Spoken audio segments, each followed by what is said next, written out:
Okay, so we got the new Kamado Joe, the Big Joe, and basically we're upgrading from the Rec Tech. The Rec Tech was a pellet smoker, and it was good. It was actually very easy to use. You put the wood in, the wood pellets, and you can just leave it for like 14 hours, no problem. The problem with it, though, was first of all, I wasn't getting a very good smoky flavor. It was good, but what happened is my friend who has a big egg, he brought over some brisket and he actually smoked this big marrow bone, also on some wings. And when my family tasted it, they said that his brisket and wings was much better than mine. And we can't have that. That's pretty outrageous. So we got rid of the Rectech. The other problem with the Rectech was it was a little bit was a pain to clean. You had that big plate across that you had to remove. It was everything was full of grease. It wasn't terrible. The other issue was every 6 months to a year you have to change the igniter. And although Rectech, they're really wonderful. The people who work there are very nice. They'll send it to you under warranty. It took about an hour or so, an hour, hour and a quarter to change the electronic igniter. It was a pain in the neck. You had to take apart the back, take out the fire pit with some hex screws, and it was a pain. Get it in, plug it in. I mean, I did it, but it was a little bit of a pain. So we decided to try out the Kamado Joe, the Big Joe, and we bought it from what was it? Barbecue Boys, BBQ. I'm sorry, BBQ Guys, bbqguys.com. I just wanted to show you how they ship it because it's really impressive. They put it on a pallet. Once it's on a pallet, it's really much safer. It's not going to get smashed. You can see it's really pretty big. Now this is the one that doesn't have a stand. Doesn't not include cart or the side shelves. And I had ordered, they actually were really nice. I had ordered the large cart, which ironically is narrower but taller. And I ordered from them, and then they contacted me that they had to cancel the order because it was undergoing, the manufacturer was redoing it, so they didn't have any in stock. Apparently it shipped from the manufacturer. So they canceled that order, so I ordered the other cart, which is a wider cart. It's about a 5-foot wide cart. And they actually gave me a $50 credit from the other cart because they couldn't make the order. So they gave me, in other words, an additional $50 off the new cart. So I'm still waiting for that, but this did come, and some of the other things I ordered are on top. I'll show you that. And it comes attached, strapped down, and plastic covered with this. So I'll take a look. I'll try to open it up, and we'll take a look inside. I think I can cut this with a scissor. Yeah, do one at a time.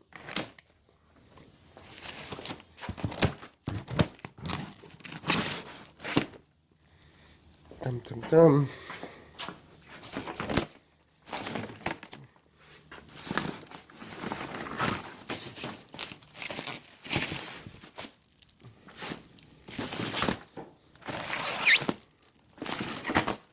And let me take it off. So what came in the box, I'll show you a couple of things. I ordered a wood chip soaker, all from BBQ Guys. The price seemed right. It was free shipping. Now, I don't even know if I'm going to use this because I read subsequently that you shouldn't make your wood chips wet. But basically, you put your wood chips in and it keeps it down, and you fill it with water, and then it soaks it. But I don't know. Then I read on AmazingRibs.com, which you should look at. It says don't bother soaking your wood. So I don't know. Then I bought 3 bags of this Kamado Joe Big Block Lump Charcoal. 20 pounds. I probably wouldn't buy it again because I think it's cheaper just to go on Amazon and just buy a big bag of charcoal. I think it comes in like 30-pound bags. It's cheaper. You just look for one they have one that's very highly rated. Or there's other companies like Wicked Charcoal. So, but whatever, just to get started, I bought a couple of those. I bought a bag of some hickory. Again, just to get started. I ordered a bunch of wood from Vaughan Wood Products, Vaughn Wood, and they sell boxes of chunks of any type of wood you need. They ship it to you. The shipping's included. The other thing I got was separately, I got this grilling plate from, it's directly from Kamado Joe. I think I bought this on Amazon. Very heavy duty. I mean, this thing probably weighs about 8 to 10 pounds. And this gets really hot. You'll be able to grill and get good grill marks. Comes with this little, just to take it out. I guess you could just grab it or something. It's, we'll try that out. It's pretty good. There's a little paint imperfection there, but we'll have to season it and try it out. And I'm waiting also for a flat top, a flat top that's coming.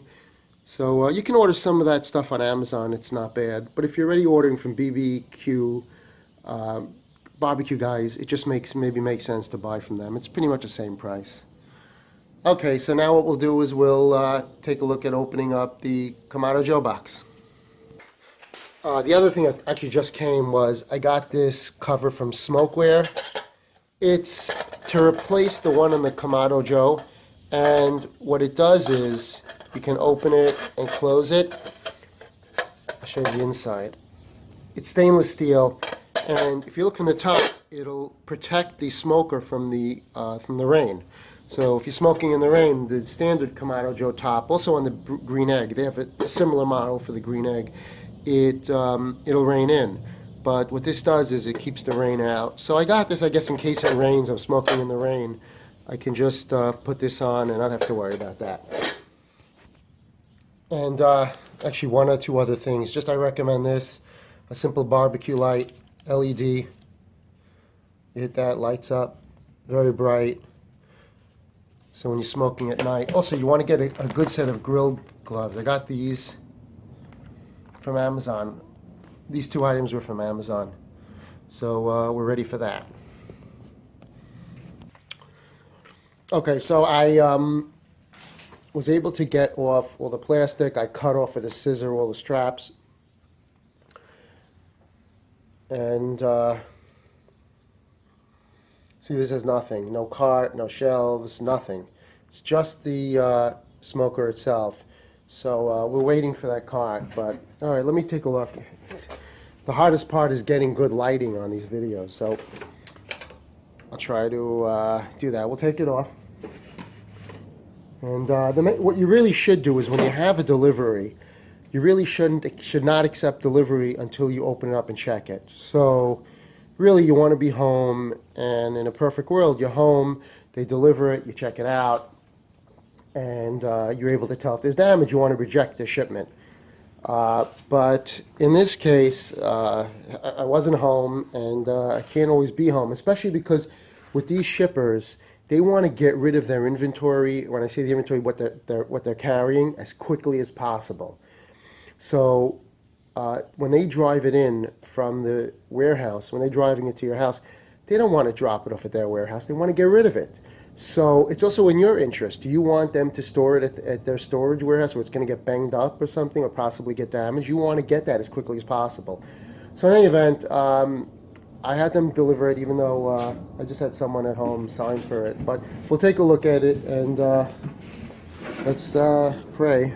Hold on. Got to get some lighting in here. All right, so hold on. Let's get some light. So the first thing you notice is how red it is. And the sides just come off. It's packed well, but it's not, it looks like it's not really attached to the sides. So I guess if it fell off the truck, it really could get damaged. But the point is, you really want to get this from them. If they're driving it into your neighborhood, you really want to make sure you get it as soon as possible to your house. So you don't suffer any damage along the way. You don't want to have them stored for a couple of days, for a day until you're home. Just take it from them, which is what I did. It came with the heat divider and also this poker. Any event, I got that, I guess to pull out some ashes. Now, it's huge. I mean, it's bigger than I expected. Hopefully I have room for it. Give you a look at it. Take off the plastic. It's beautiful. I mean, it's just beautiful. It's red. Thermostat goes up to 900 degrees. Here's the ashtray. I think looks like it's locked in. But that's why I got this over the big green egg, because I like this ashtray that you can just pull out and get the ashes out without a problem. And hey, red is nicer than green. That's my opinion. It looks really great. So let's see if I can open it up. Hold on. Okay, so we got it opened, and yep, it's huge. So I should have no problem putting on a big brisket on here. That's the thing. If you put a big brisket on, I don't know if there's enough space in the 18-inch one for that. Look at how. One thing you notice right away is, I mean, this is over an inch. Probably like an inch and a quarter across, which is impressive. Looking at that, you can see the thermometer. You have this insulating material. And this is what they call the divide and conquer system, where you have two sides. So you can take that out. All right, it's tied down. We'll have to break the zip tie. Let's see what else. Let's see.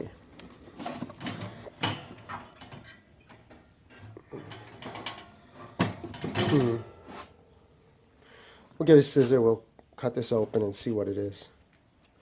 First, what is this?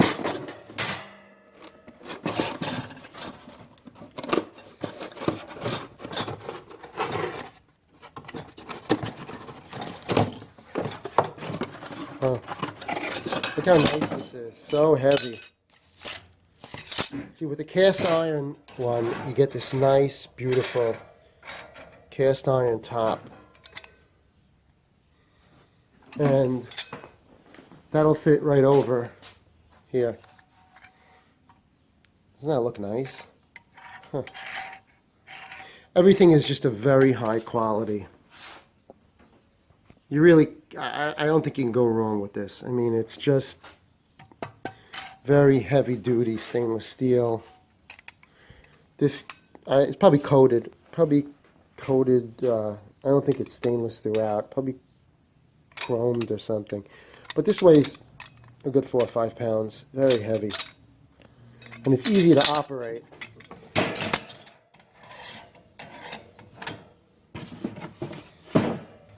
This, I don't know. But I guess where's the handle? That's the question. Let's see.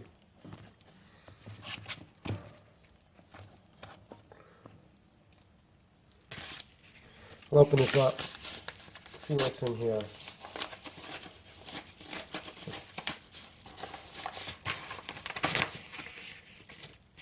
Alright, just a guide for everything Kamado Joe. So I got to read that. Alright, but let me take off some of this packing material and see what's under here. So I got the main grates off, and then you see this is the heat shield. This is removable. Apparently. Let's take that out carefully. Then we'll take a look what's inside.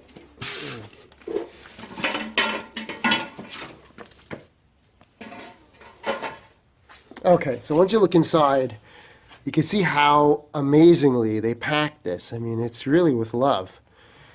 Each piece does not touch the other piece. You see that? This is why you should really check it out before you accept delivery, because with all these pieces, something's bound to break. I mean, if they just drop this on the side, I mean, I don't know. I mean, this could break. But look at this. They got this piece. They got this piece. Every few inches, they got this thing here, these styrofoam pieces, to keep it from getting damaged. They got this huge bag of desiccant. It's like what you find in your Tylenol. Here's the handle. Beautiful. Stainless steel. Goes right on top there. That's easy.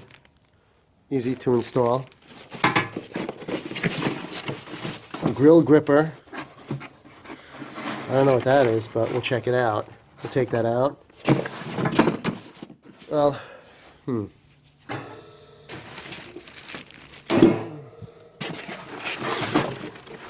let's take this out. Let's check out what this is. I don't know what that is. It's a cast iron fire grate. Oh, that's the grate that goes on the bottom. If you can always watch someone else's video. I'll show you. The grill gripper is some kind of hand gripper. If I can find my scissor. It's hard doing this one-handed.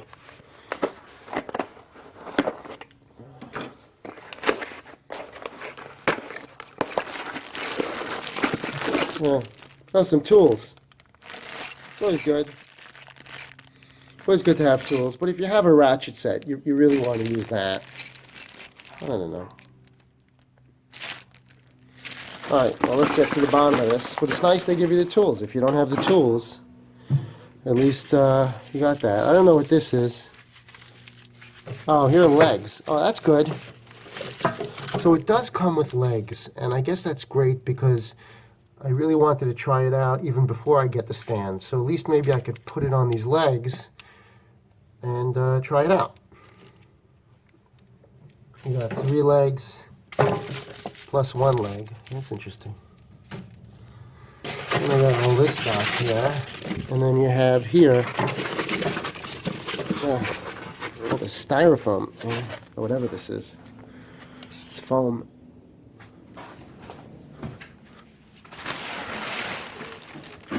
Let's clear this out. Let's see what else is in here. Okay, so looking at it, you can see the bottom. What is this? Okay, but there's styrofoam in there. How do you get that out? That'll burn. All right, let's take a look.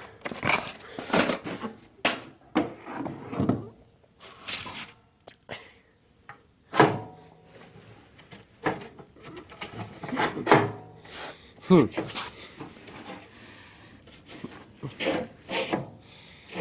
don't know how to quite get that out.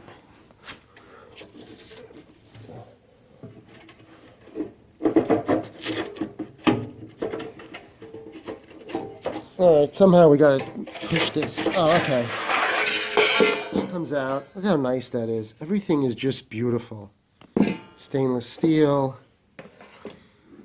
And now, from the inside, we can take this out, I think. I don't know. I think we have to, because there's styrofoam there. Yeah. Alright, we'll break some of the styrofoam off. And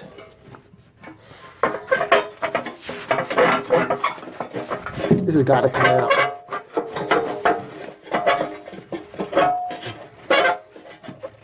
I don't know, I got to figure that out. I don't think it's coming out. I may have to take off some of these, some parts of this to get there. But the goal is, you see how it works?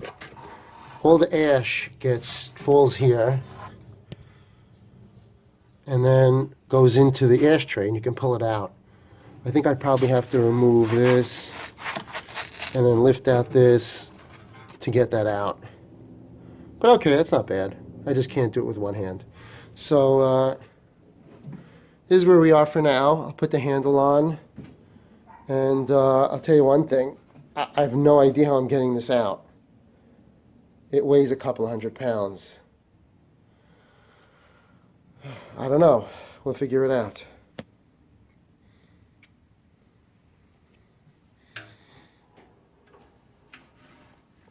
Oh, you need a handle. I can tell you that much. So I got the handle on, and I actually realized it's nice that they give you the tools to tighten things up in the back, hex keys and the wrench. And the reason is you can just keep this near your Kamado Joe. So if things are loose, you're not going to get lazy and say, I have to go in, get the tools. You'll have them, which is really a nice touch. It looks really nice. So I got the handle on. The thing to remember is this is the bottom. Otherwise, like me, you'll build everything twice if you don't look it over first. It's like an old motto. They said, measure once, cut twice, or something like that. But in any event, handle is just beautiful. You should really get the stainless steel. I have to tell you, don't get the stainless steel bands. I think it's a little more, but it's just beautiful. It's a great handle, and this is heavy. So even with the springs that are huge, it's heavy. So what I'm going to have to do is take out all those pieces, free up the styrofoam under the ashtray, put it together. But I don't think I'm going to move it. I'm afraid to move this thing without the cart because I can't do it myself. And honestly, I don't think I can move it with one other person. I think I need 3 people together. So I think what I may do is wait for the cart, build the cart, and then have like 2 other people help me lift it and put it in the cart, and then I'll probably push it to where it's supposed to go. I actually, just to tell you, I called up barbecue guys on the internet, and I told them about the situation, about what I was missing, and they said, you know, those are the pieces inside. So what you're getting in this extra kit that they sell with this model that comes with it, that's a special thing that they say. In other words, like an add-on, but it's packed inside. It's the heat divider. It's this poker, and what I'm missing is the grate wrench. There's like something, it grabs the grate and you can like pull the hot grate out. So I don't see it, and I called them up, and they are really nice, I have to tell you. They said no problem. They put it in as a warranty claim. The company ships it directly. They're going to ship it to me, and I'll do without it for a while, but just to show you here,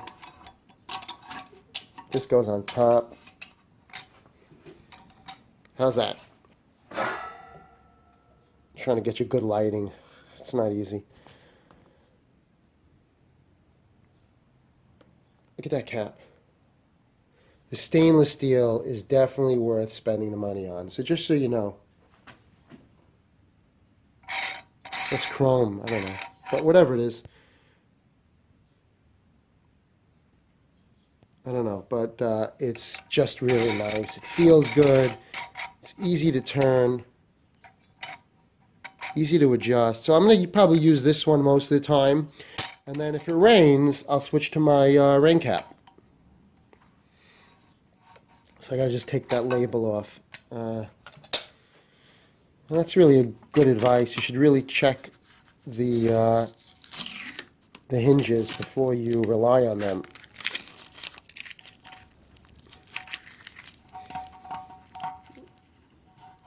Alright, I guess this will burn off. But overall right now, I'm very happy with the quality, and I really can't complain. It's really a nice thing. My only question I keep asking myself is whether I should have gotten the 18-inch one rather than the 24-inch one. There was some issue of fitting a whole brisket, a big brisket on an 18-inch one, but this is huge. And I guess it burns more fuel. I don't know if that matters, but it certainly takes up more space. But I have to say, overall, first impressions, it's beautiful. It's just beautiful. And it's well worth it. So while I was working on the video, I actually got a delivery from Amazon. And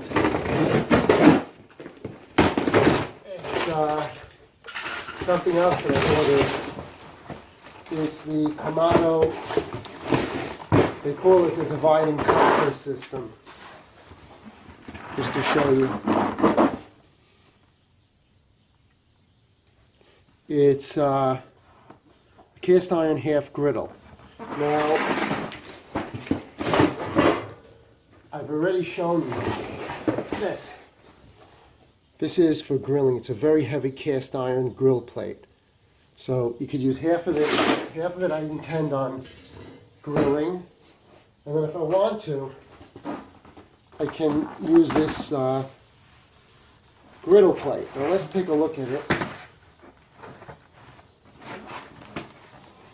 Showing you how it goes. Let's open it up.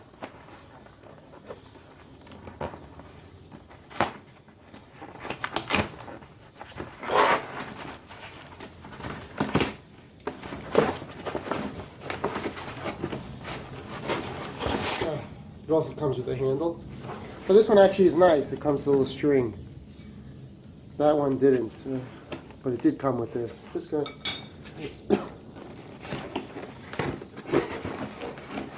And everything's very heavy. I mean, one thing about the Kamado is it seems like it's very good quality. Very thick. I mean, the outer wall is about 1.25 inches, and then for most of it, there's an inner wall, which is another inch of pottery. So that thing is thick. Oh, I can't get this out. It's so heavy. Let's see. Okay.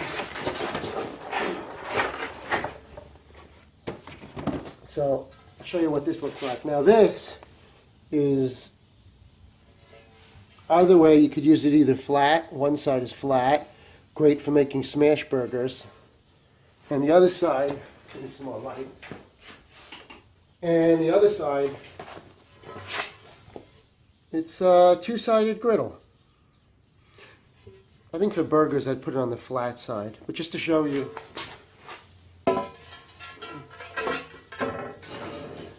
Basically, it would look something like this. Half side you could grill on, the other side you'd use as a griddle. So we're getting there. I don't think there's much we can do until the cart comes. But I did wax put some car wax on there just to preserve it. Getting excited. But you can see it's like 1.25 inches here, and then like this is at least another inch or 1.25 inches here. So this is with some space in between. So it's like an insulator, the space. Very thick. So I think what I'll do is I'll take out all the inserts, and then me and maybe 2 other friends will lift it up into the cart. Huh. Very nice. Ugh, heavy, even with the springs. Okay, so the next step is you have to await the cart. And you can see that's the top. And this is the bottom. So what I'm going to do is, I'm probably going to blow it out with or clean it out with a brush, or blow it out with my my leaf blower. But in any event, what's going to happen is we're going to put it back, and then it's going to be something like this. Okay. I don't remember. I'll have to watch the video. But something like that. Like that. And then the ashtray.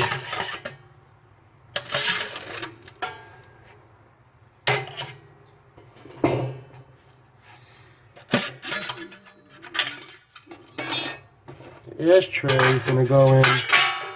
We're going to go in like that.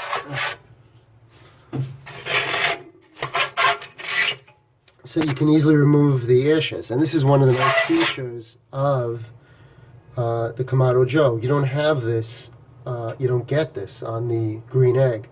Because in the green egg, you have to brush out the dust. You don't have an easy ash remover. So it's something to think about when you're thinking about which one to buy. So far, thumbs up for the Kamado Joe. So it seems like it's a little lighter, which is going to make a difference when we try to pick it up. So, okay, next stop is just waiting for the stainless steel cart. So we hope the cart is coming possibly today, maybe tomorrow, hopefully by tomorrow. But in the meantime, in any event, what you will need to do is we're going to have to lift this up, and this thing is very heavy. I don't know if it seems like it's a few hundred pounds. So what we're going to try to do is take out everything we can just to try to lighten up the load. You can see inside they have plenty of these nice styrofoam pieces, so we'll take it out. And it looks like there's a lot of care put into this to make sure that it doesn't get damaged in transit. Throw this out.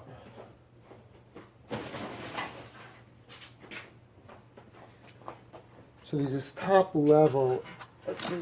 Okay, so it's one piece. All right. I thought it might be two. Okay, and you can see it's split. There's a cut there, probably for thermal expansion. But we want to be really careful with this. I'm going to put it in the corner.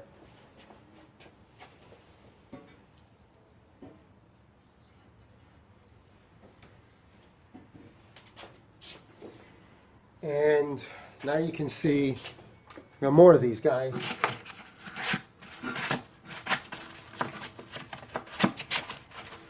So when you unpack it, this side's tighter. Oops. All right.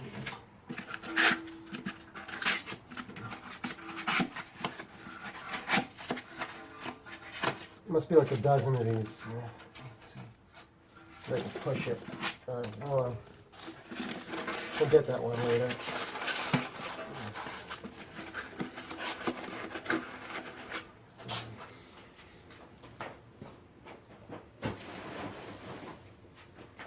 So now what you'll come upon is the heavier one, and we got to take it out because there's no other way we're going to move this, and also it looks like there's some styrofoam down there under the ashtray.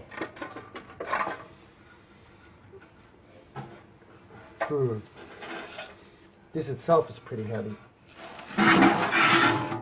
Oh. And this also has that split. I don't know if you can see right there. It's probably for thermal expansion, I would guess. There's a sealant on the bottom. The same tape that goes around it is on the bottom of this thing. So we'll take it off. That's a good...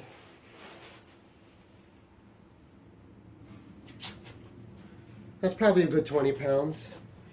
So now at the bottom you can see this is where the ashtray goes. So under the holder we take this out.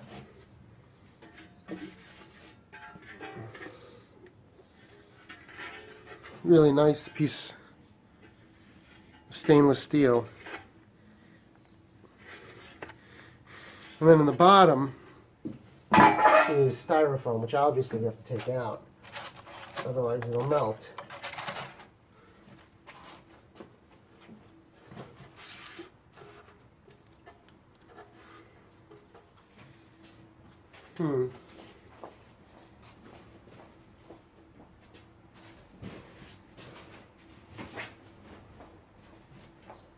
So at this point, we have an empty Kamado. It's really pretty big. I mean, someone could hide in there. I mean, all right. So I'll give you a quick look at that.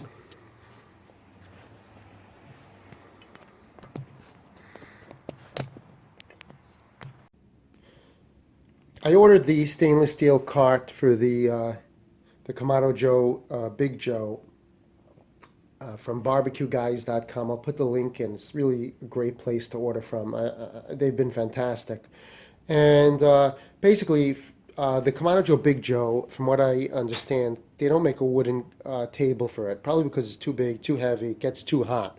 So you have to buy the stainless steel cart. Now, they sell two of them. The first one I bought was a taller cart. I had first ordered the tall cart. It was a little more expensive. It was taller and narrower. Then I was notified that they were changing, that they couldn't, barbecue guys couldn't process the order because they said that it wasn't being manufactured anymore. So I understand that's the case. You can't get it. Then they said, so what about the wider cart? This cart is it's stainless steel. It's a wider than the other one, and it's shorter. It should be around. They said a little bit shorter than countertop height. And I guess with the Kamado Joe, it'll go up to about countertop height because it sticks up a little bit. So they said they had one left, and they actually was so nice. They had canceled my order because they couldn't fulfill it. They gave me a $50 credit to buy, aside from crediting back what I paid for it, another $50 like credit to buy something else. So I bought this cart. They gave me $50 off, and then I got about $5 off. They give you these points as you buy things. They give you points to buy other things. So by buying the Kamado Joe, I'd gotten $5 off, $5 in coupons. So basically, before I even started, it was $55 off. So that was great.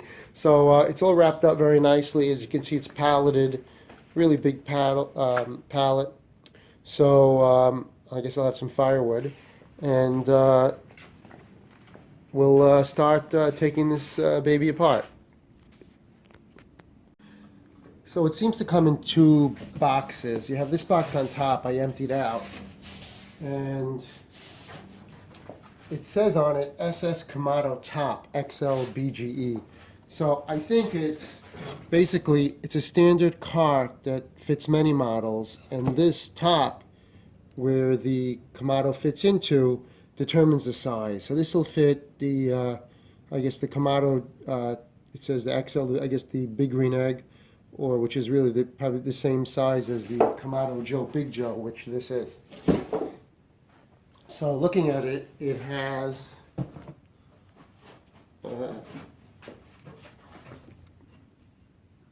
this one, these are two long pieces. And it's really stainless steel with this covering, and it's cut with, I think, with a water jet. And then everything's packed really nicely.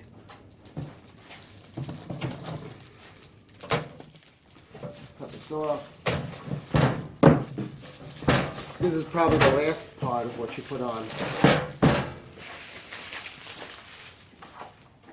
And you have basically two halves, which I presume fit on the top of the cart. And this probably, I don't know, we'll figure it out. I guess we should at some point read the instructions. There's a gasket, and the gasket I presume is for going around here, so it doesn't scratch the Kamado Joe. It has 4 of these, which hold the Kamado Joe in place. These go on the edge there, something like that. I presume 1, 2, 3.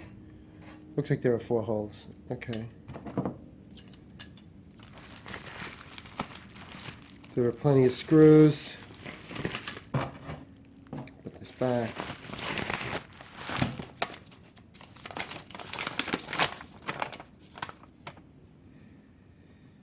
And it shows you how to attach the stabilizer bracket.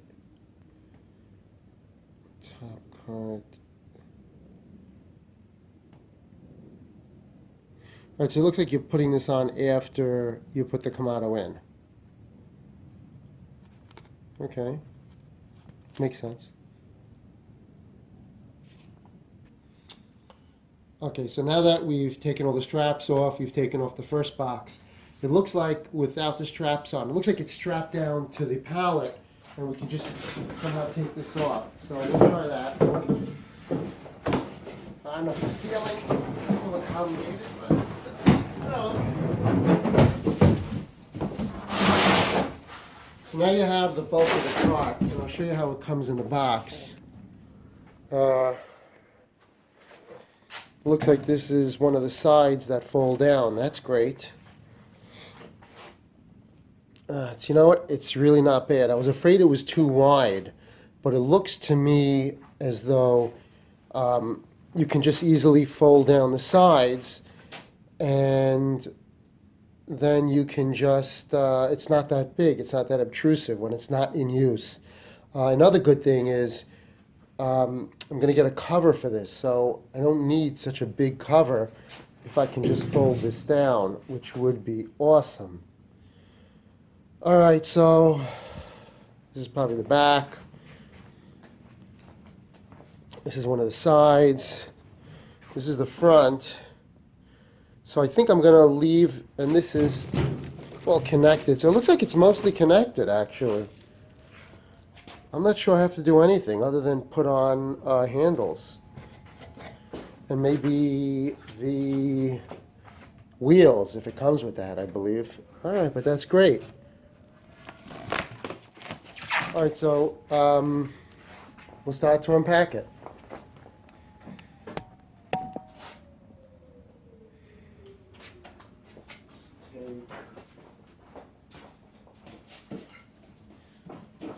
Scissors, and it's pretty easy. You just take the scissor and you run it down. That's it. Pull it out.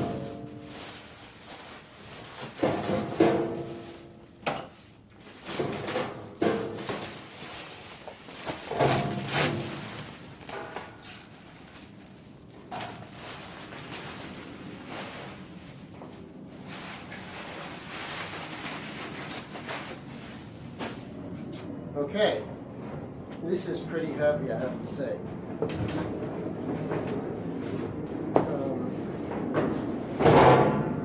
This is pretty heavy. It's probably about 100 pounds or so. So what we're going to do is, I think I'm going to lay it down on its side, and we'll start working on that. So I'll get a cardboard box and we'll do that. So I think actually I could just flip it over on its side. It is very heavy, but we'll try it.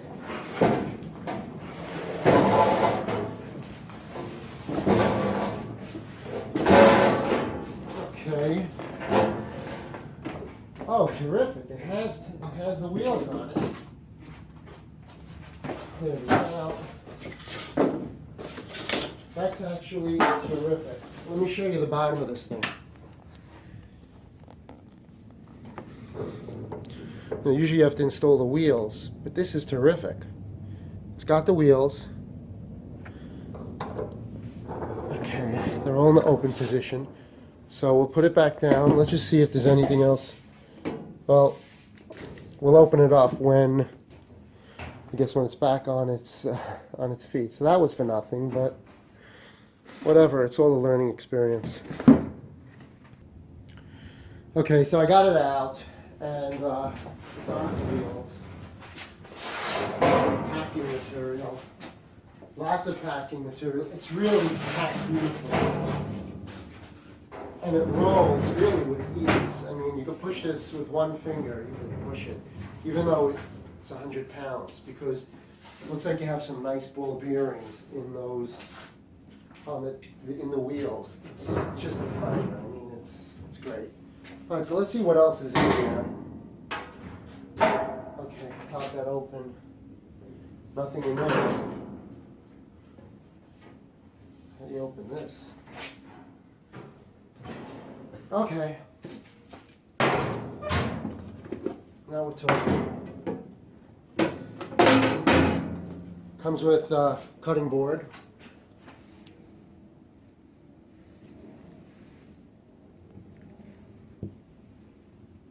It's nice. Whatever. Put it back.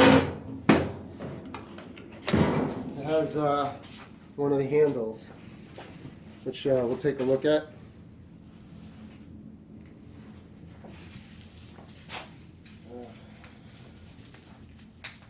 This thing is packed so well.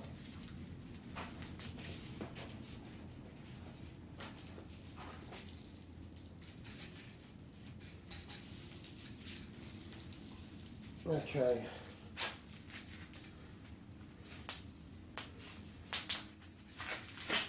Okay. This kind of slides off. I guess I don't know. What is that attached to? I'm not sure. Well, I hate reading instructions, but I may have to. Let's see what's in here, in this box.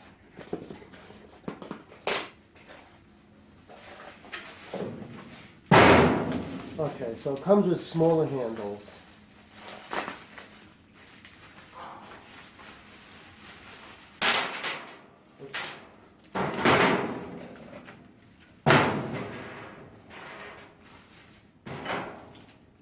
Well, okay, that's good. We got 6 screws, really small handles, which is great. So it's 1, 2, 3, and let's put them on.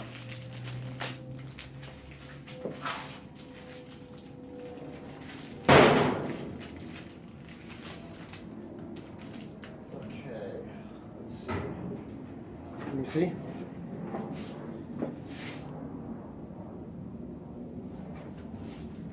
Let me push this back. Got my nice little DeWalt.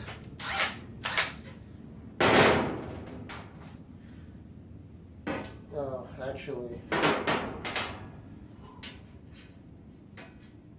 think the first thing I should do is take this off because I'll never get it off otherwise. This is a pain.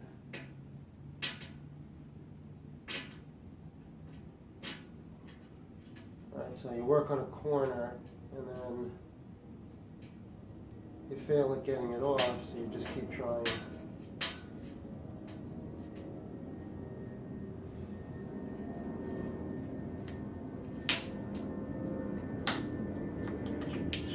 I think for now I'm just going to pull it off around where the handle goes, so it won't get scratched up while we're putting the Kamado in and working on it.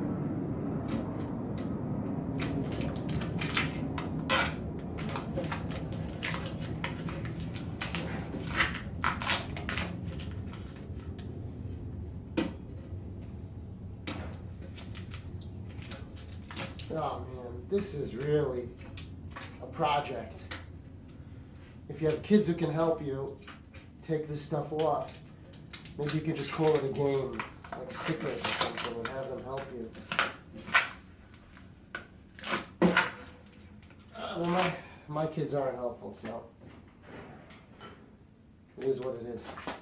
Let's see, but they do like the biscuit, so. All right, so this goes here.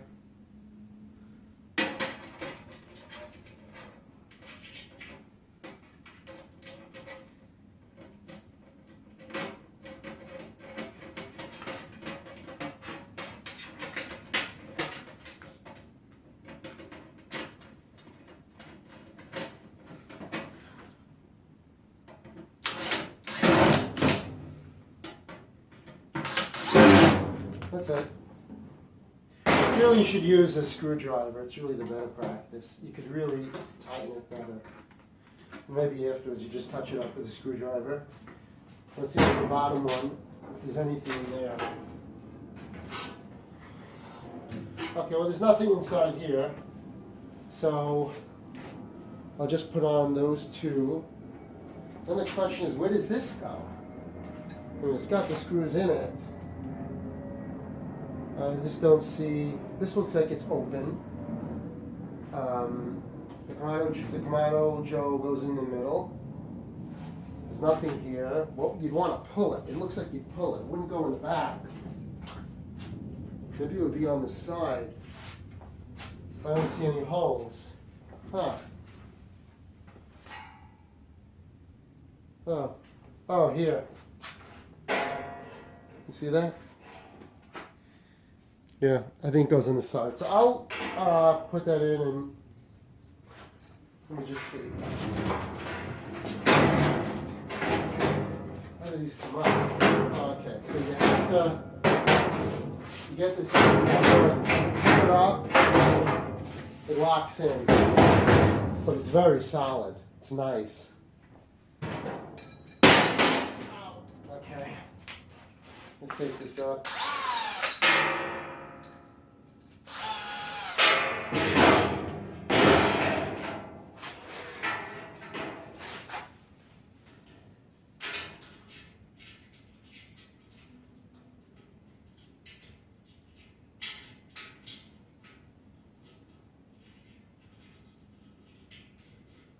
Oh man.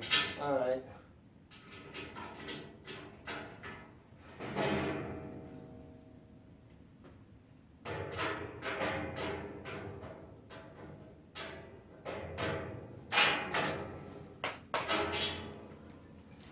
Sometimes it's just easier to use a screwdriver.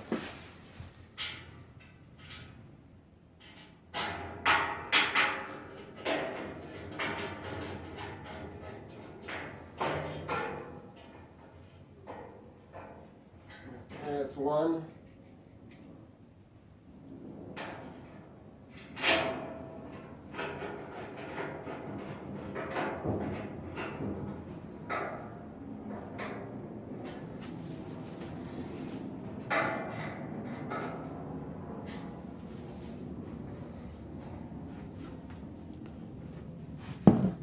So I got that on. It's nice. You could grab it. Just a little tricky with these shelves. You have to like lift it up and then fold it down. So I'll put on the other two handles, and maybe I will take off the plastic and we'll take a look at it together. So after about an hour of peeling stickers off the metal, I think this actually was sitting in a warehouse for like a year or so. Like I said, I think they're not making these stainless steel tables anymore. I don't believe so. And they're coming with a cheaper table that's not stainless steel. I think it should go for like $400 or $500. But in any event, I got it off. I'll give you a quick look at where we are so far. I got the handles on. This is where the Kamado Joe is going to rest on here on the legs. You have these really nice drawers. Two of them very large. The cutting board is a nice little extra. And then here is this huge shelf in there where I think I'd put maybe a big bag of charcoal in there. And showing you around.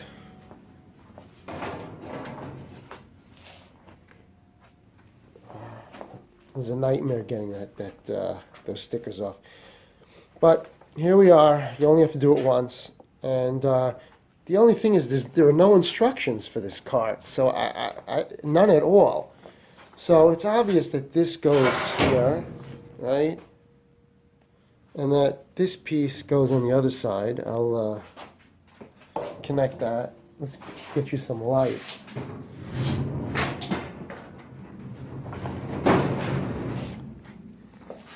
So you can see, okay. And then this piece goes over here.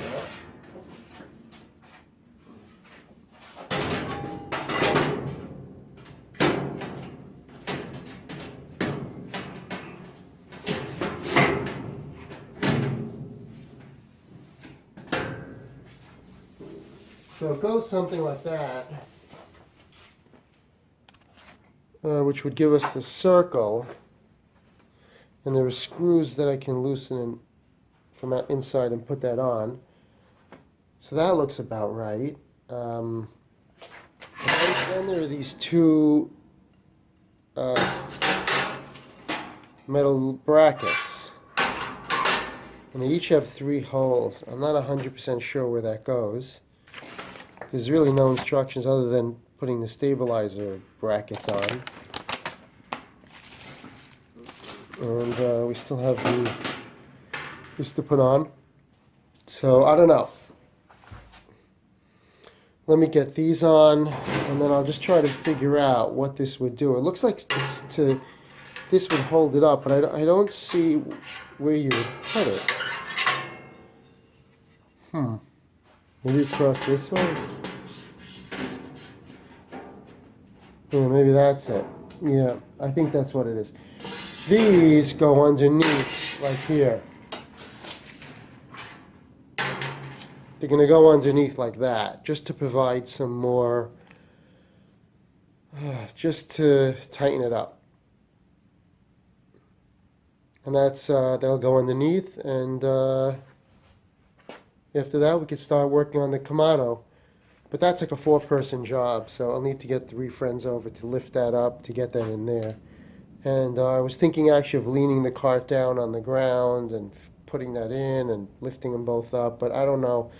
I think we're just going to get like 4 or 5 people and try to lift it up and just put it in. We'll put the legs in there, and but it's looking really nice. And like I said, I don't know if you'll be able to get these carts much longer or someone else will make it, but if you can, so far so good.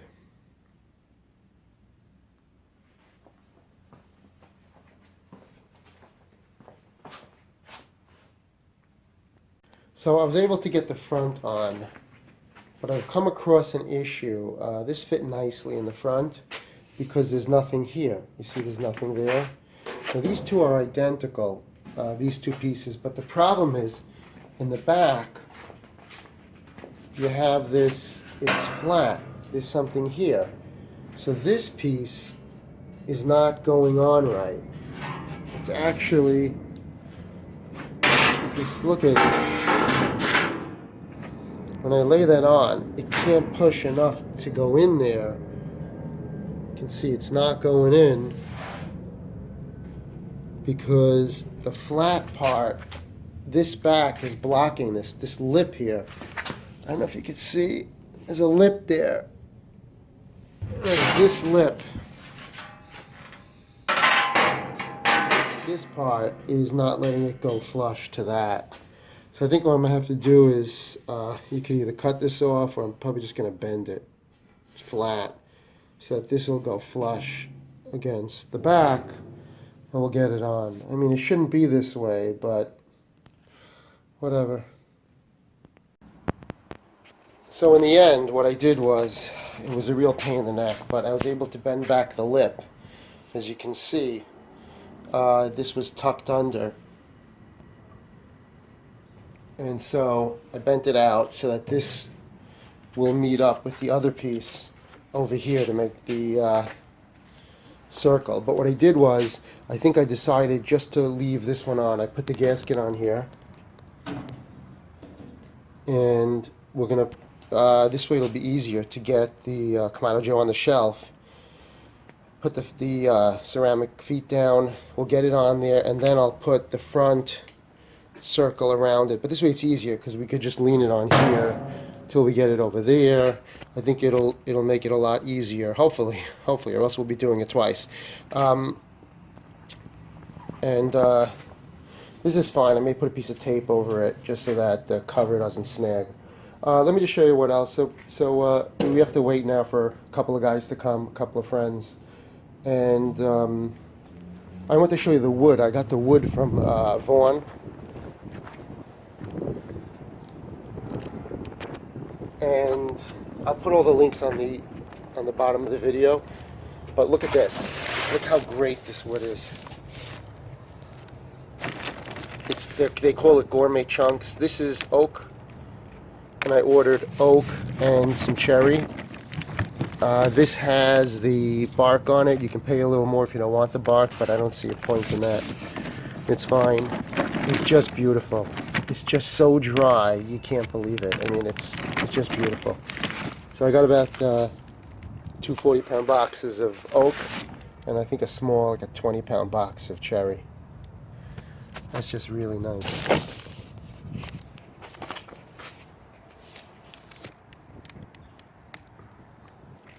And the rest we're just going to put together. So you can see we have some really nice shelving, and I think on the top I'm going to put things like the gloves, some gourmet chips, the Flame Boss, and a light. See if that works. That turns on too easily. The gloves, and at the bottom I think I'm just going to put in some of the oak, some wood, so I can just throw some on. And on this one I think I'm just going to put in a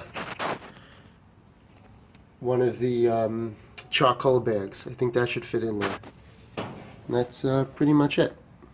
I also have to put my thermometer in here. I may mount it to the side. But it's looking good. You got hurt? A little bit. No, it's just a scratch. Listen, come to this hole and just lift. Okay, you ready? Listen. I'm holding from the bottom. And then we gotta fit on those legs. 1, 2, 3. Flip. Move your hand. Okay, don't worry. Okay.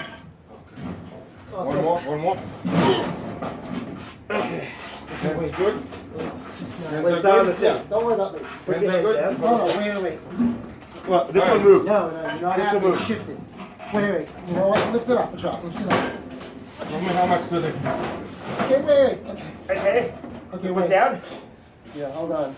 So we'll lift it again. It's Hold not on. right, but wait, we can figure it out. Oh, It's those okay. moved. Yeah. Okay. It's okay though, because Wait, we just have to angle it now. yeah, now we can just. Which side do you don't want worry angled? about it. Hold on. Lift the front. Ready? One. No, I'm lifting. I'm on my fingers.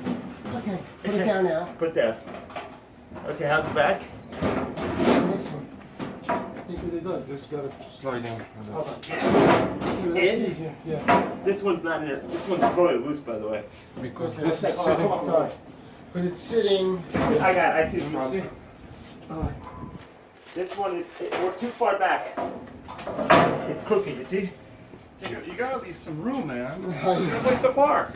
Thanks for go. coming. I appreciate it. got it done already? Jacob, hold on. No, well, we just. Jacob, Don't hold worry on, hold about on. it, don't worry. This one Yeah. is got to come down like an inch to me. Half an Come inch. closer. Yeah. Closer to you? Yeah. Oh, Okay. okay. It's not There we Good? go. Hold on. How much does the cart cost? I got it. Now you're in. Now you're Now in. we're in. You're Now I in. think we're good. You know what? That was it straight though. What do you think? It's pretty straight. Well, you can go back a little more, by the way. Oh, so we can push it back. Yeah. Yeah, but. You know what? Though? look Wait, at let me it. get the piece. Yeah, you're in. Wait, before you do That's it. That's Let it. me look at what the piece looks like. I got this other piece. All right, thanks. Oh, you said 2 minutes. Don't worry, everybody gets brisket. You don't have to worry. That's perfect. You slide I it think in? that's good. Yeah, so I'm gonna put the. So So you're gonna do this in the garage? Where are you gonna do this? no, I'm just setting it up. It's just easy to work in the garage. Yeah, you screw this, right? Hold on, it's not in back enough Yeah, it's not. because the screws aren't lining up. Yeah, but it will You with got pressure. this. You see? You gotta put, no, you gotta put Yeah, the rest of I the, gotta put this thing on. Hold on. is there a special cart for it? Yeah. This thing is huge, How dude. this shit is not like cracking, by the way. I don't know. That's another miracle. All right, so stop here. I'll start putting it together. Wait, so how do you put this? Okay, so my friends came and saw that we got the Kamado into the stainless steel cart, and I'll show you what we did. Just looking over here, it turned out to work out pretty well. Show you, right there. What we did was we only put the back on, and then with some manhandling, we had to bend out the back. And then we got the Kamado in, which I'll show you. We put it on its feet, and then we put the front on. So what I did was I actually cut it. There's a gasket. I put the gasket around the back, and then what you should do is cut it. Don't worry about it. And then put the gasket on the front, and then you can slide this front section on. And with a lot more manhandling by putting a screwdriver in, there's nothing holding here. This one is just a screw in here, but this one is holding it. The bar goes across here, these 3 screws. And I have to put a flat screwdriver in there and force this together. But it is tight and it is holding. Is it supposed to be like You that? need at least, yeah. Looks good, right? Yeah. So I have my assistant here on the camera. And just to show you on the bottom, here, I'll show you the legs. Can you get a video of that? We got it on the legs. You need roughly 4 people. I would say like 3 people to pick this thing up, and then 1 to play with the legs while they're lowering it down. Once you get 1 or 2 of the legs in, it's not so bad because then you can leverage it. You're kind of, you can kind of like, you can get closer at the feet. It's actually called the feet. And you can, once one's in there, and then once one's in there, you can kind of like lift it up, leverage it, get the other ones in. I'll just clean it off. I put some car wax just on the metal bands. But so now I don't know why. This seemed like a good idea. And on the stainless steel here, the handle. Show them the handle. On the handle, I put some car wax on. Okay, so what we're going to do is we're going to kind of put it back together. I'm waiting for this ashtray that it's actually a charcoal holder. You put it inside and it holds the coals and you can shake out the dust. So we're not going to put it completely together until that comes, but let's open it up. It's heavy. That's the only other thing. To lift this up, and I've tried adjusting it, it's probably a good 10 pounds of lift. So I'm just telling you, you got to be prepared for that. Okay, so now we're going to, here, inside. That's okay, just like that. So the first thing we're putting in is this thing. Last section. Switch out. That's the big insert.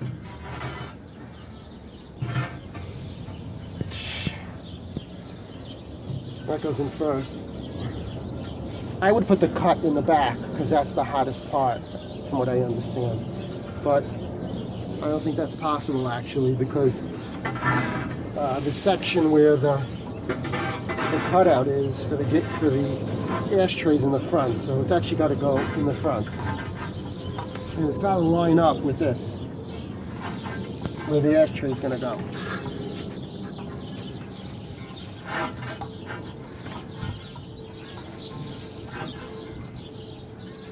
That looks good.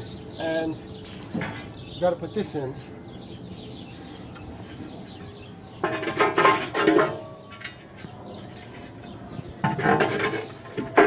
And when you do it, you got to lift it up.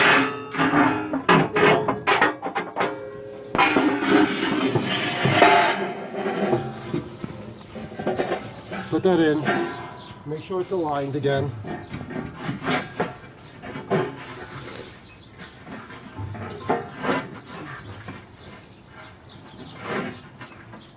And then, that's how you have this really excellent, you can just pull the ash out with this tray. Oh, that's great. Slide that in there, and then all the ashes that fall in there. I don't think that's necessary because it won't help because it's so hot there. So what that does is it's all going to fall in, and then you can just pull it out. And you don't have that on the green egg. Where's the green egg? That's my friend had. Yeah, it's a different one. Different company? Yeah. Okay, I'm freezing. So we're also going to put this in. This is the top piece. That goes on top. And, look at show inside.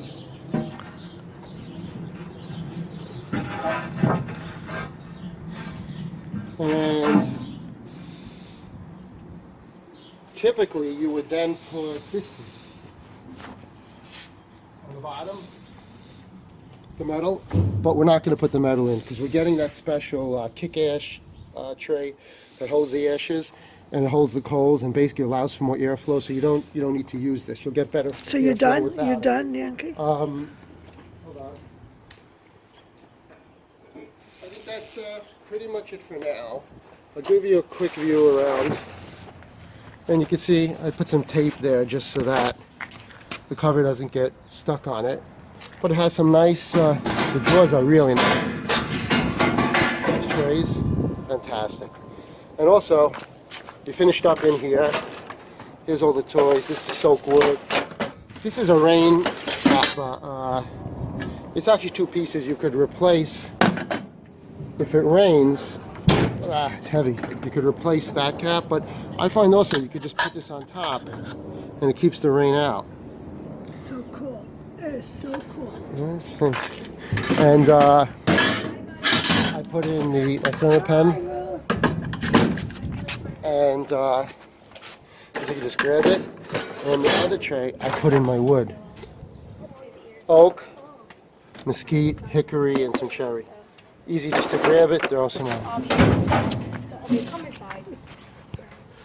And this is my charcoal. What is that? So I wanted to show you just one or two things I got to put on the Kamado. One is I got this pizza stone, which I think is the best one. It's the only one with thermorite, which is supposed to give you a crusty pizza, crispy crust. So that I got on Amazon. And the other thing I want to show you is the Kick Ash basket, which is really something. And let me just get you some good lighting here. So this is a close look at the Kick Ash basket. And you can order it online from the website. And this one is made for the Kamado Joe. I think it says it. KABBJ. The Kamado Joe, Big Joe. And they actually give you a can insulator or bottle insulator. Pretty nice. But I wanted to tell you about this because this thing is so freaking heavy. It's probably about 8 or 9 pounds of really strong steel. It's really very nice. I'm actually very impressed with the quality.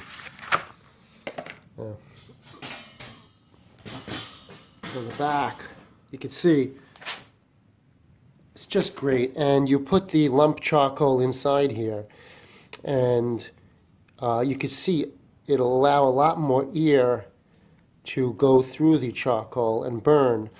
And basically, the more air that passes through a Kamado, the hotter the fire is going to burn. Very similar to a car engine. So you use that, and we don't use this thing, which I'll show you. We're not going to use this thing that came with the Kamado at the bottom. That goes into retirement. And we're going to put it in. I'll show you how it works. Open up the Kamado Joe. This thing is heavy. Okay. And, oops. Put this over here. And let's put it in.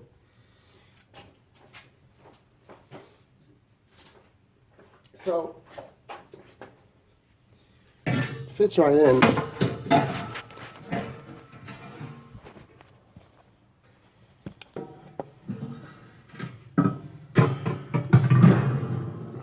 Fits right in like it was made by Kamado Joe. Fits right in. You put all the charcoal in here, and it's going to burn nicely. You can take it out after it's done, remove it, and just shake it, and it'll shake out all the dust and keep whatever good coal is there. The other benefit is you might be able to actually light this outside if you want to, because you could just lift it and put it back in. But what we need to do now is we're just going to load it up full of lump charcoal. So we've been loading it up with the Kamado Joe lump charcoal, and I just want to show you it. It actually fits really nicely in this. It actually keeps it away from the side wall, and it allows air to flow through nicely. But I will show you this lump charcoal. Look how big that is. There are some really huge pieces. And maybe it's good in the Kamado Joe Big Joe, but if you have the smaller Kamados, it might just be too big, some of these pieces. I have a bunch of oak in here. Some of it I soaked in water, but then I read that it's just a waste of time. You shouldn't soak it in water. It doesn't do any good. In any event, this looks good, and what we're going to do is I'm going to light it with this. I've read different things about it, and maybe it doesn't work upside down. I'll try it out. But this is the, I'll show you this. It's a TS 8000. And for the rest of it, it's going to be dark when we take this outside. So I'm trying to get as much of the video inside. So we're set with that, and then the rest of the parts of the Kamado Joe are going to fit inside. And let me see if I can show you that.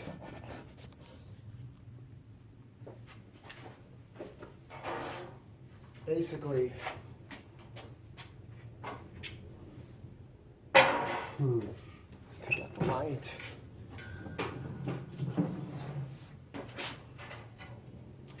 Okay, I'm going to put this in.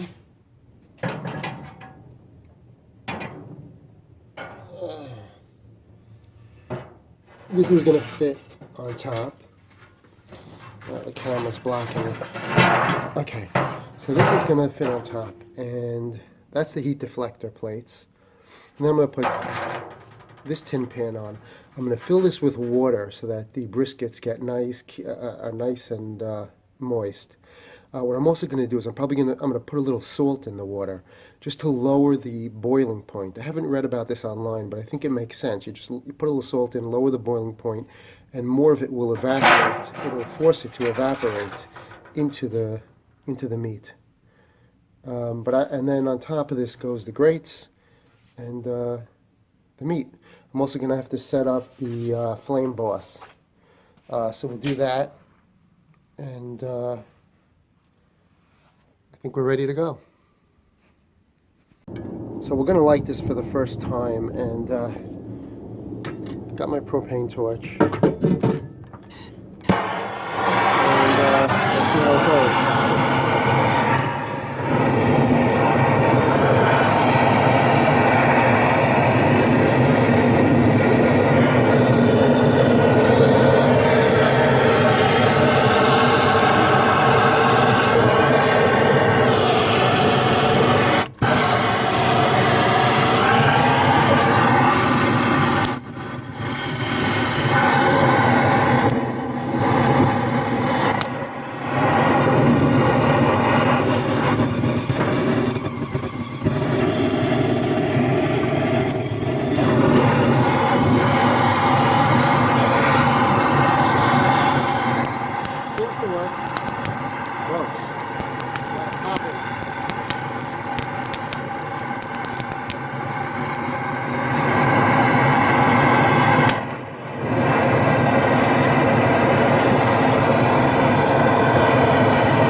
Alright, so it looks like it started. At least it's keeping me warm. And let's close it up. We'll give it a little bit of a draft. And it's very heavy bringing this down, just to tell you. Okay. Okay, now on top, I have a different, I actually decided to go with the new cap. Because it just seems so easy. You can just, smoke's coming out. You see that? You can go like that.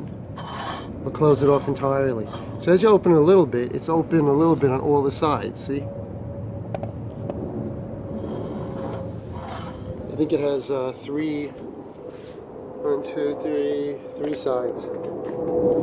Well, it's starting to smoke. That's a good thing. It's still cold, and I guess let's work on the brisket. And then what I'll do is I'm gonna hook up the flame boss, which just goes like this. I figured out. You just easily hook it out. It's barely held in, but we'll leave it out for now, so it'll come through. And now it's time to work on the briskets. So we're getting some nice smoke. It's probably at 180 degrees. Let's open it up. Nice red hot in the middle. It'll work its way outward. That's my theory anyway. Alright, so hopefully without dropping the camera in, we'll put this together.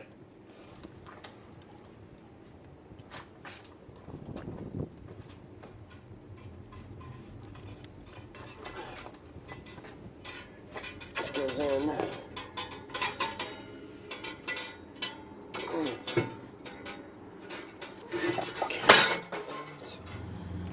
Okay.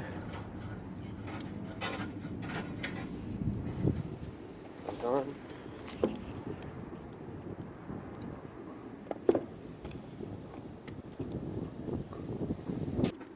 So I got the water pan in. Oops. Don't want to spill water. Alright. It's okay. That's got water with just a pinch of salt in it to get it to boil out faster. Lower the boiling point. And then I guess these things go. That's nice. This one goes like this. That's nice. So it's split, so you could really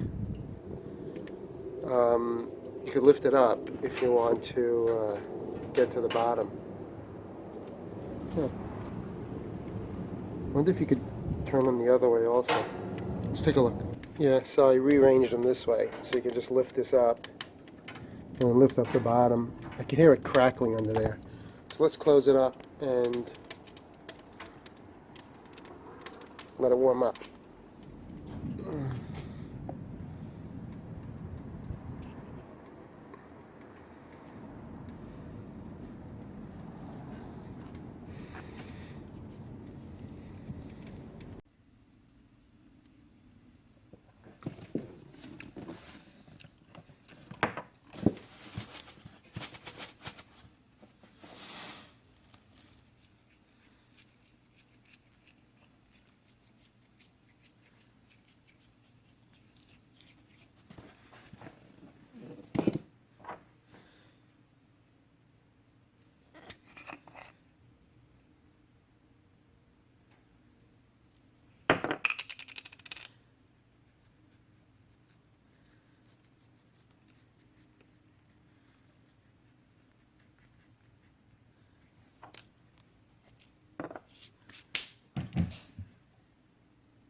No.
So, my kids are sleeping, but I used the recipe for the Food Network dry rib rub, which I made in advance.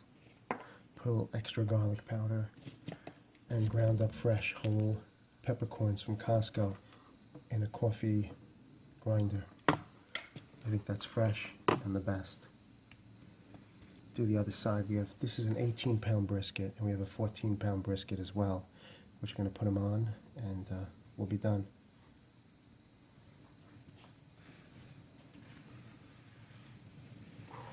Let's see.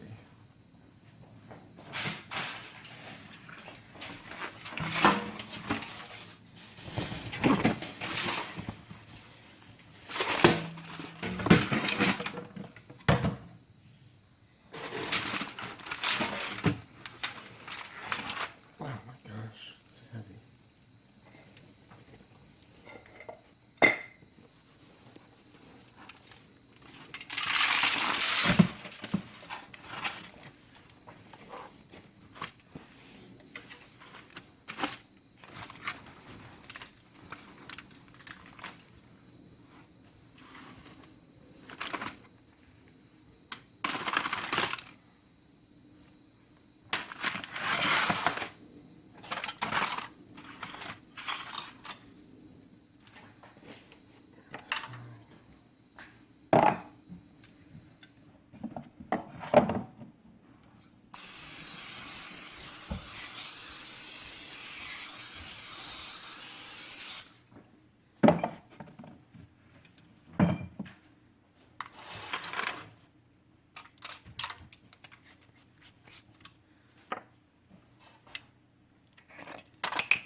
All right, so I got the two briskets ready.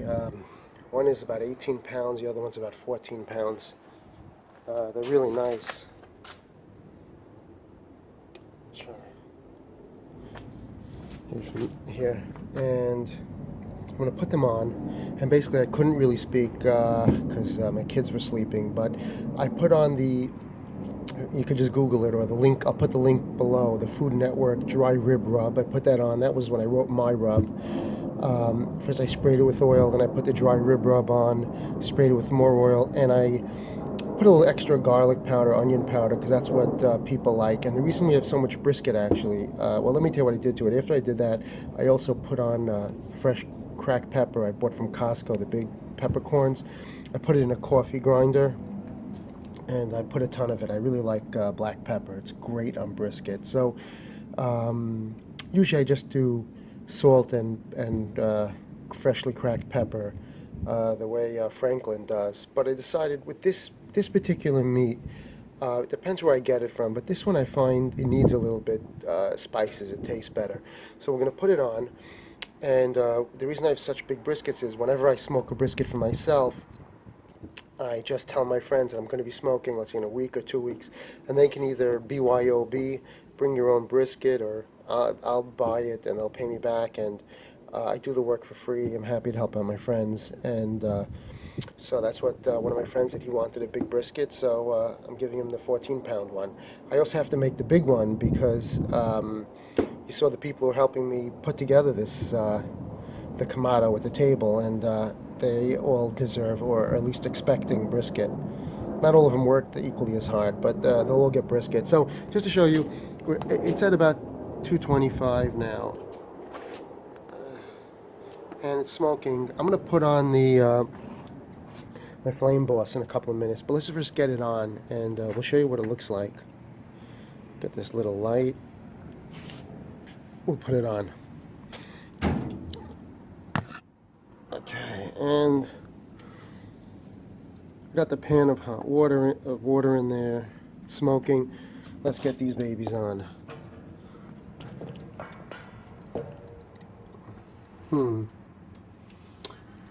Okay, let's put the big one on first, I think.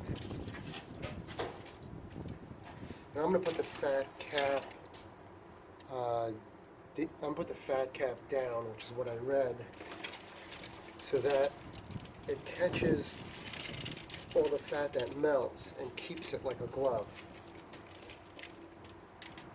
Put that in the back, the thickest part in the back, because I think that's the hottest point.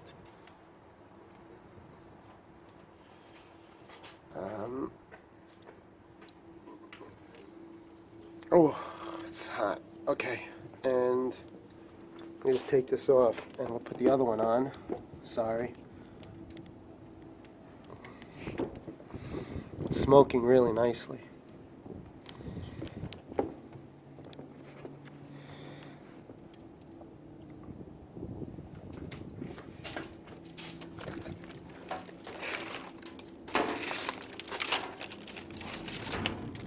This one also. Oh my gosh. You know, I was wondering whether I needed the Big Joe, and when I got it, I was like, holy cow, this thing is huge. I should have bought the smaller one. Oops. But I'll tell you, let me just show you what it looks like. It's taking up the whole thing. I mean, these two briskets, it fills up the whole Kamado Joe Big Joe. Alright, so let me go. I just have, I'm going to put on a little more black pepper. Oh, come on, this thing doesn't stand. Hold on.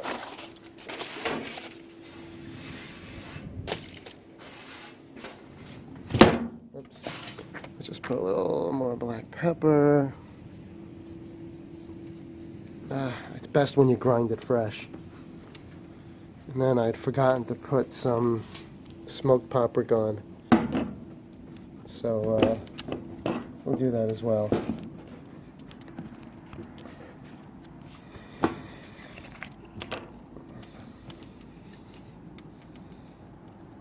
Now this is different from what I usually do. I usually just follow Franklin. Can't go wrong. He knows what he's doing. Except I cook mine at 225. I just keep it at 225. And I don't really like wrapping it. I prefer this stronger smoky taste. Okay.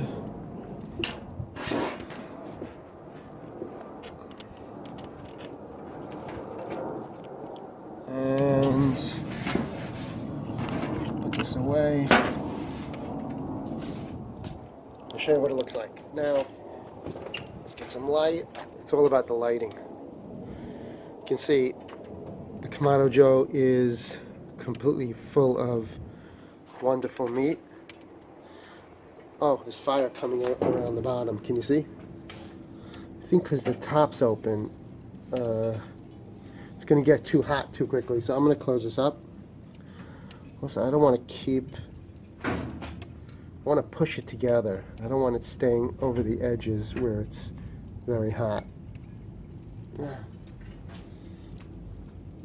Alright, but it looks good.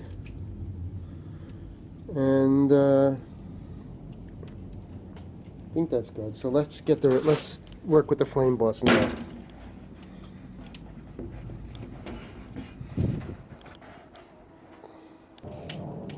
So we'll get the flame boss going now. I think that's pretty much the last step.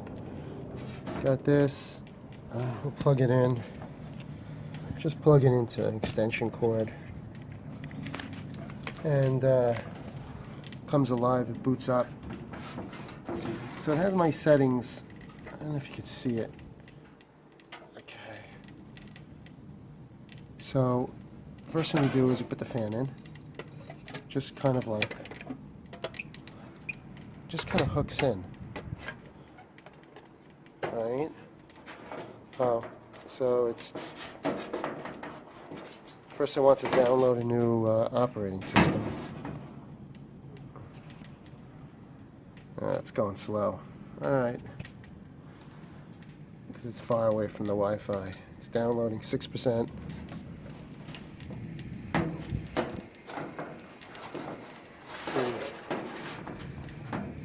Well, while it's downloading, I'm trying to get you a good shot of it. Okay, so that's a cool thing about it. Just they can always upgrade the operating system. So let's take this. This hooks on to the pit, and so the flame boss will know what the pit temperature is. And the other one, and these are really nice long, just nice long wires for the sensors.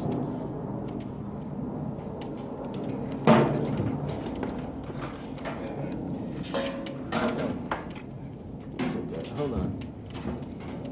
Let's put this. I'm going to stick this into the thickest part of the meat. Let me do it from this side. It smells delicious. The charcoal. I'll tell you, this is better than my Rectech. Alright, so I've stuck it in the thickest part. And I think right now, my last look, goodbye for the night. We'll close it up.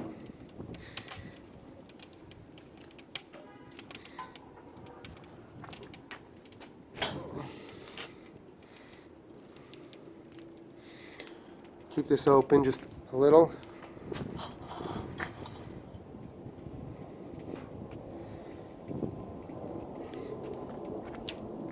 And let's see what Flame Boss is doing. Oh, it says pit temp monitor active. So even though it's downloading, it's apparently keeping track of things. So let's see. Need a couple extra hands. Some kind of error. The pit temp alarm, it's a little too warm because it's at 250. 260.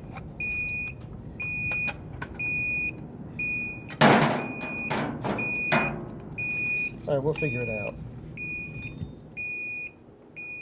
Alright, so we're getting there. It's this thing takes a little getting used to. It's my first time. So the pit is about 270. We want it at about 225. So what Flame Boss is, what I've done is it's open very little on top, which is the way it's supposed to be. And you can see what Flame Boss is saying is it's set at 225. The pit's at 272. That's too hot. The meat's at 44 degrees, and so the fan's at 0% because it's not going to try to heat this thing up because it doesn't need heat. So that's good. And because there's no air getting in there, it's really gonna, the temperature should really drop down, and then Flame Boss will start blowing to keep it cool. I guess to keep it hot when it gets too cool. I guess my only question is this really not a good thing to do because it may put out the fire. I'm wondering if it's got to cool it down too much, and it's not going to allow any air come in for too long of a period. But we'll keep an eye on it,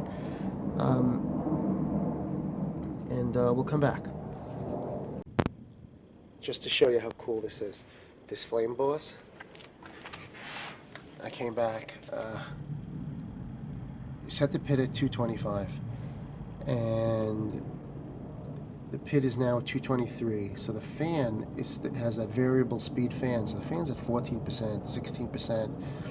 It's getting feedback from inside as to what effect it's having on the temperature, so it can measure how much it needs to raise the fan by getting the feedback of how much the temperature is increasing.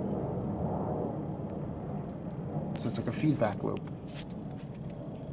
It's pretty quiet. Can't even tell it's on. It's probably like the fan in a laptop. check it out. Similar algorithm. Gotta love that flame boss. A little smoke coming out. See the top. I think it's smoking nicely. Smells great. I just don't know if I can go to sleep with 32 pounds of meat over here. But looks good. So we'll check it out tomorrow.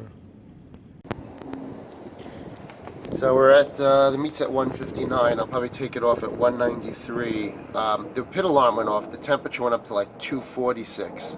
And I'm not sure if I had this. I had this open just to, it was like this. So I closed it a little more. It's just so a little windy. But anyway, let's take a look and see where we are.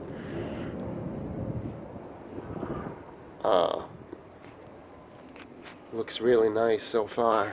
Getting a nice bark. Number one. 18 pounder, and actually the one in the back's the 18 pounder, and this is the 14 pounder. Looking good. We'll come back to it. So it's about 12 hours later, and we're running out of wood, actually out of lump charcoal. I mean, now that I've opened it, the fire's come back up, but there's nothing in the center, and so we're going to need to add more coal. So basically you get about 12 hours when it's fully loaded, which I had loaded it up to the top. So we'll add some more, because we're going to have to finish this up another couple hours. And boy, I'm going through charcoal like crazy. I mean, this is a 20-pound bag. I don't know, I may have 6 pounds left. So what we'll do is load it up with more charcoal, because we're going to need it to finish off the briskets, and then to do the chicken wings. And you could actually, maybe I could lift this out. Let me see. I should have done it before I put in the new briquettes, but maybe I could just shake out some of the dust. Let's see. That would have been smarter, of course, but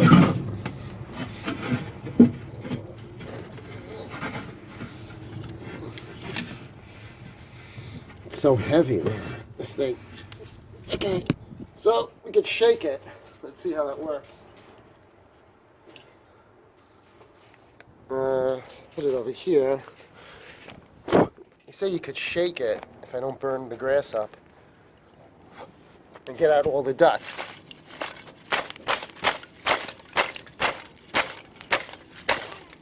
Yep. So what's nice is you could take it out, so you could just load it up there.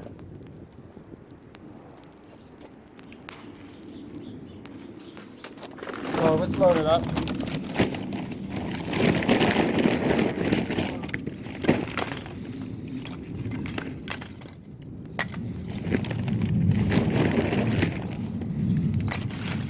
These gloves are great also, you don't feel a thing. And load up more. Get some wood.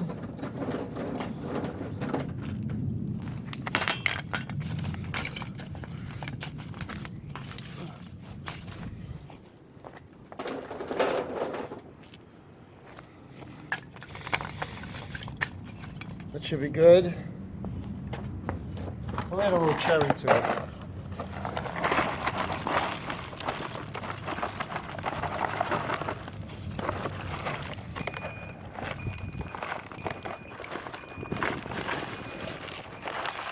Finish that off. Whatever. We'll put the chicken on soon anyway. That's just a temp alarm warning you. So we're going to put that on. Let me just show you what's going on inside.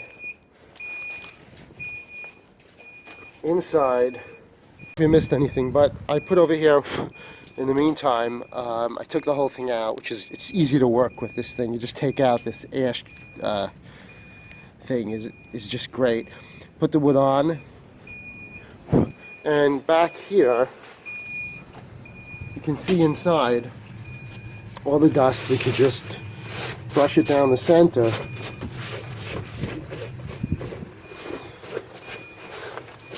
Into that ashtray, That's very dusty. Of course, we're getting an alarm from the flame boss. The pit's cold. And then from here, you take this out. Take that out. And we could clean out the ash. I'm not going to do that now, actually, because it's too complicated and I just want the food to get done. But you could just pull out, this whole thing just slides out. And but let's get the food back on. It's more important. Okay, so let's get the wood back in.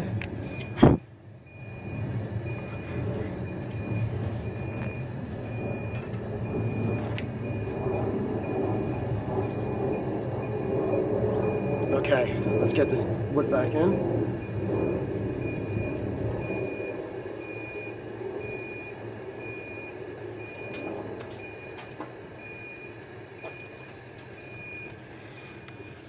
If I don't burn up my phone, that'll be good.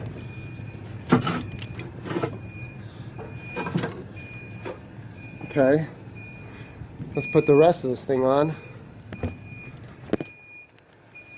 I'll try to show you that.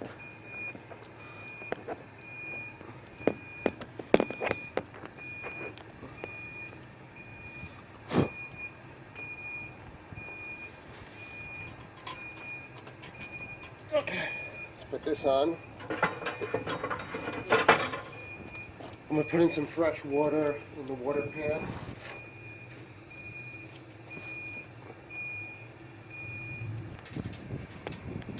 Okay, so I got some fresh water in the pan, and let's put everything back.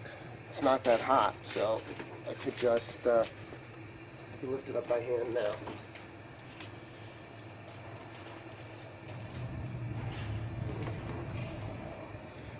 So basically, you get about 12 hours on this, on one load of lump charcoal. So I've reloaded it. Let me put this in.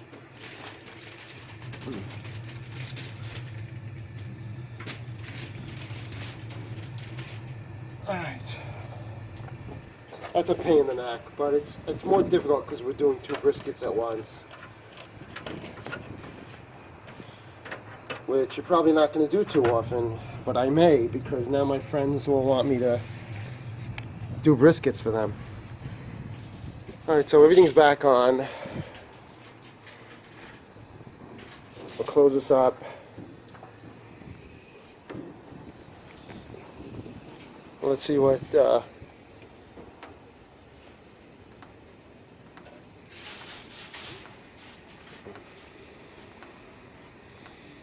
okay, so we're back. The pit's now only, see, it got cold. It's actually about 32 degrees now.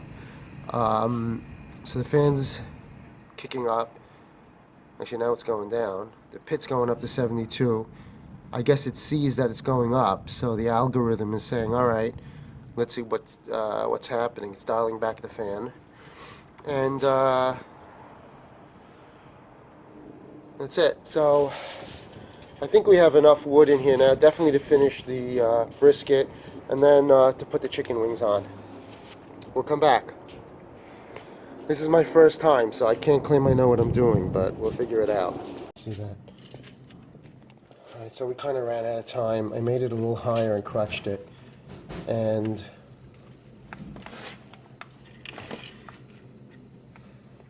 let's see how it came out. Nice bark. Let's see.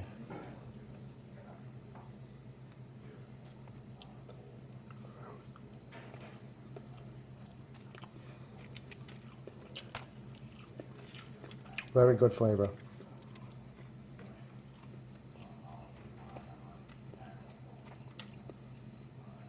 So I wanted to show you the data from the Flame Boss and just make 1 or 2 comments about it. Overall, it was very good. It shows you the most recent cook. You can just ignore the numbers because that's the last captured numbers when I shut it off. But you can see on the graph the color, it's blue, red, green, and orange. The blue is the line you set it at, which I'm running across there. the red is the actual, and you see it kind of trails that. And the orange is the meat temperature, and around here we hit the stall. And this is whether the fan's on or off, the green. So a couple of things to note. I had set it first for 2:25. I started off at 10 o'clock p.m. And for most of the time, you can see it pretty much traced at 225 degrees. So the pit temperature actually was pretty much the same as the set temperature. The blue is a set temperature, the red is the actual temperature. And just to show you, I just wanted to point out though, there were two times around here at 7 o'clock in the morning. It started to, while it was still set for 225, the pit temperature went up, and it went all the way up to about 245. And if you look down at the bottom, which I'll try to show you, let me try to back up a little bit. Sorry, hold on. If you look down at that point, the fan shut off. So the temperature was going up above the set value. So the fan went down to 0. The blower went down to 0. But for some reason, the temperature in the pit climbed. See? Let me show you that. See so the temperature, for some reason, the temperature over here was climbing. And we had another point over here where it actually went up to 280 degrees. It hit 280 degrees at about 11:16 in the morning. And even though it's set for 225, now I don't blame Flame Boss because, again, it shut it off. The blower was on 0. So there's some other factor here that's affecting the temperature of the cook that is causing the temperature to spike here and there. I mean, 240 isn't such a big deal for a period of time. It was only about 15-20 minutes. Here it spiked to 280 at about, the whole spike was, let's see, went from about an hour. For an hour it was above the set temperature. And again, the fan was off. So I don't know if it's just the wind. Maybe it's reacting to the wind. It was a little windy at times. So perhaps around here, it was windy, and the wind running across the top was pulling air out, causing more ventilation in the Kamado Joe, causing the temperature to go above set temperature. I didn't notice a problem. I did have about 32 pounds of meat on there, and it took a long time to actually complete the cook. I actually ran out of time and had to crutch it. So I'm just pointing this out. I don't blame the Flame Boss. It really seems great. And you can see some of these drops over here, which is a drop in the temperature. It's probably because I opened up the Kamado Joe.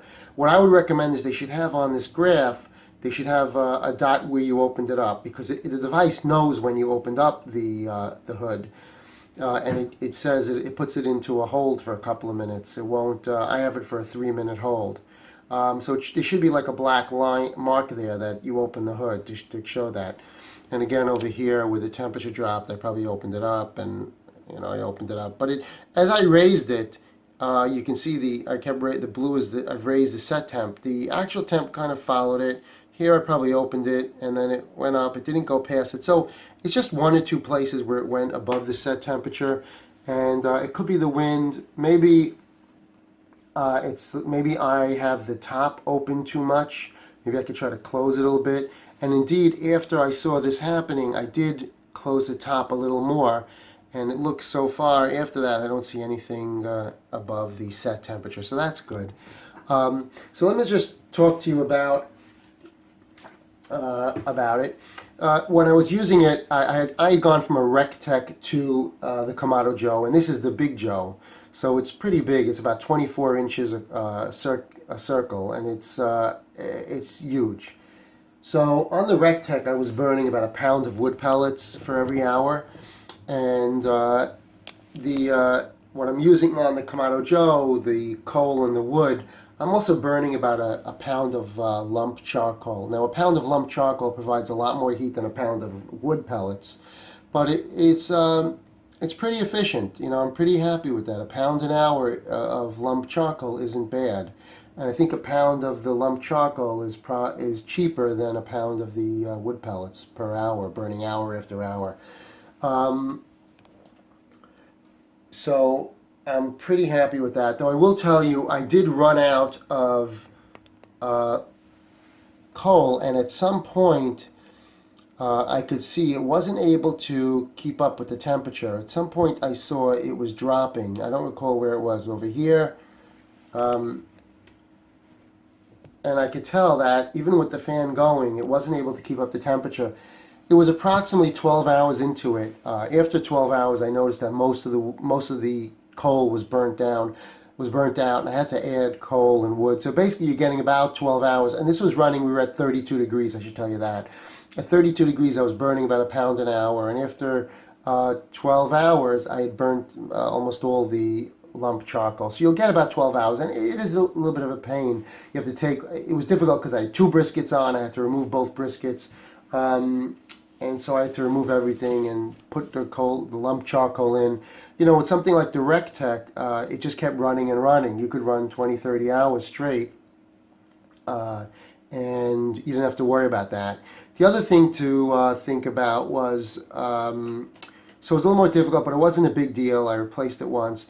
I will tell you, in terms of cleaning, the RecTech was much more difficult to clean, because the RecTech, after it was done, you had to take it apart. There was fat all over the place. The oil would drip into a container, but there was like a drip pan across the whole RecTech, and it was a pain because the RecTech wouldn't get hot. The RecTech only would probably hit like 450, maybe 500 if it was 90 degrees outside. But let's say on a 32-degree day, I might hit like 4.25 or something. So this is much easier to clean because it's got real fire. You can just burn it clean.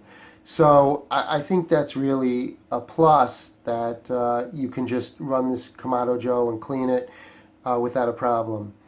I think that's mostly it. So, but let's talk just briefly, obviously, about the flavor.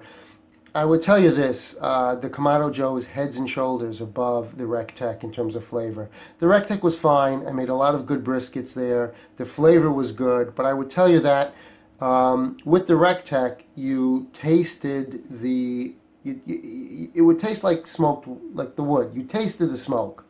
With the Kamado Joe, you taste the fire. I mean, that's got fire, and that just is just a great, great barbecue. Smokes beautifully, and it really imparts a very nice flavor that you can't get with the RecTech. The other thing is the RecTech also had more maintenance. There's all of it, the Traeger, the RecTech, they use these electric igniters that have to be replaced every 6 months or a year, and it took about an hour and a quarter to an hour and a half of fooling around to putting a new one in and replacing it and getting it working. So the Kamado is very simple. There's very little technology. With the Flame Boss, you're really adding a digital control to a very analog device, and with good results. I'm very happy with the Flame Boss. Like I said, I think it has some limitations, but I don't think those are the limitations of the Flame Boss. I think those are the limitations of just trying to digitally control something, a fire. It's not that easy. But it's been good. The Flame Boss allows me to change the temperatures even when I'm away. And you can just do it on your phone. And I will tell you, overall, they seem to be very dedicated to the product. There are all these they keep updating the firmware, I guess, to make it better and better. They can study your data. They have access to my data. I don't think there's anything private about the temperature of my brisket. And they're studying my data, and they're probably looking at all these numbers and saying, how can we improve the algorithms to make sure that we keep that set temperature. And overall, they're doing a good job. I really can't complain. But there are other variables they can't control, like whether you're following the directions and whether it's windy and the wind's affecting things. So that's really it. But to tell you, overall, the Kamado Joe is really amazing, and the taste of the food is amazing. So I really recommend it. And the only thing left to do now is to cover it. We need a cover for our Kamado Joe. And because it's attached, it's on a table, we need a custom cover to fit that. So I've sent out the measurements to a company, and I'll post a video online when I get it as to how it looks and whether it's worth getting. So to everyone who's interested, get the Kamado Joe, get the Kamado Joe Big Joe, because it'll be big enough to handle all of your cooking needs. What some people do is they get two. They get like the Kamado Joe Big Joe, and then they get the Kamado Joe Mini just to cover you know, like for a steak or something like that. But I have to tell you, overall, it's great. I'm very happy. And the other thing that's great about it actually is just that, like when you put chicken in there, you can really crisp it up. I never was able to crisp up the skin with the RecTech, but with the Kamado Joe, it comes out perfectly. So I'll see you guys next when I get the cover. And thanks for joining me, and be well.